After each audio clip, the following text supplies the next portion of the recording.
President Biden is set to meet with Chinese President Xi Jinping next week in San Francisco.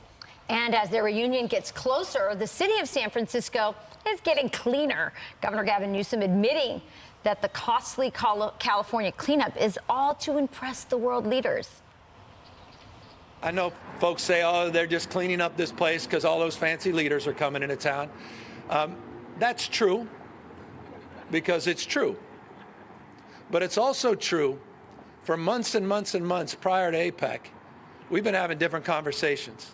Well, at least he's honest about it. We like it. Here with reaction, Chairman of the Select Committee on China, Wisconsin Congressman Mike Gallager. He's shaking his head already. He's shaking his head.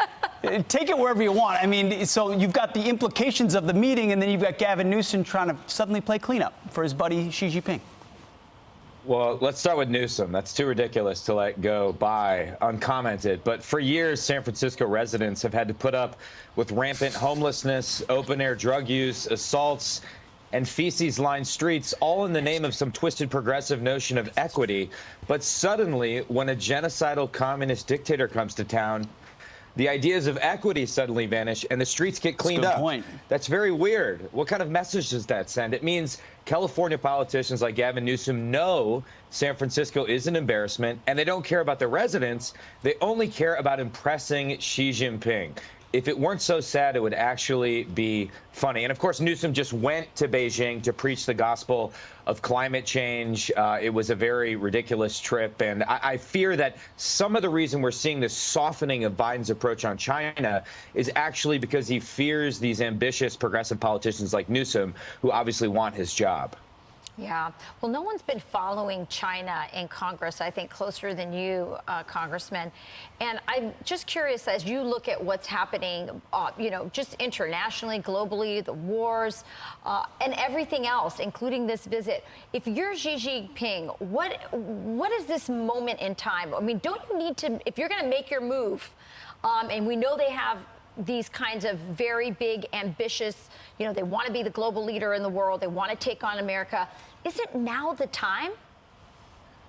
Well, I fear we've entered the window of maximum danger when it comes to Xi making a move on Taiwan. And I think the thing to understand is that Xi has been making his move as we have been trying to get this meeting set up. Months of high-level diplomacy have led up to this meeting between Biden and Xi. We've dispatched numerous cabinet secretaries and whatever John Kerry is to China to beg for this meeting, and it's come at a cost. For over 2 years, the administration has not sanctioned a single Chinese or Hong Kong official for the erosion of Hong Kong's autonomy. They obviously have downplayed the spy balloon incident. They haven't sanctioned anybody for the genocide in Xinjiang. There's been no meaningful investigation into the origins of COVID. This is all part of a broader trend of the administration delaying defensive actions, covering up human rights abuses, in order to revive diplomatic and economic engagement with the Chinese Communist Party. And I fear it actually makes war more, not less likely, because Marxist-Leninist regimes like this tend to get more aggressive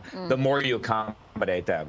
Congressman, it seems to be the Chinese Communist Party's approach to America has been not to seek direct kinetic warfare with the United States, but rather to subvert the United States in every way possible, economically, culturally. But talk to me about the Middle East. Like, what role is China playing there? Because that's the most, besides Taiwan, that's obviously the next biggest, it is a tinderbox. It's on fire now. And I want to know about China's involvement.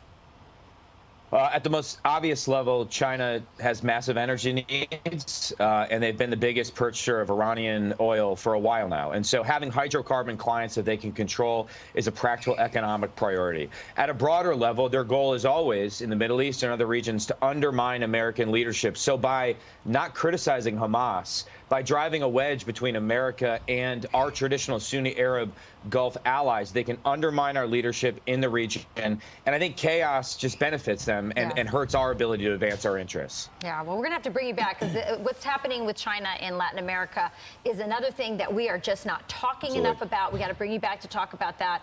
But always so glad that you're there, keeping an eye on things. Thank you, Congressman. Thank you, sir. Thank you. I'm Steve Doocy. I'm Brian Kilmeade. And I'm Ainsley Earhart. And click here to subscribe to the Fox News YouTube page to catch our hottest interviews and most compelling analysis.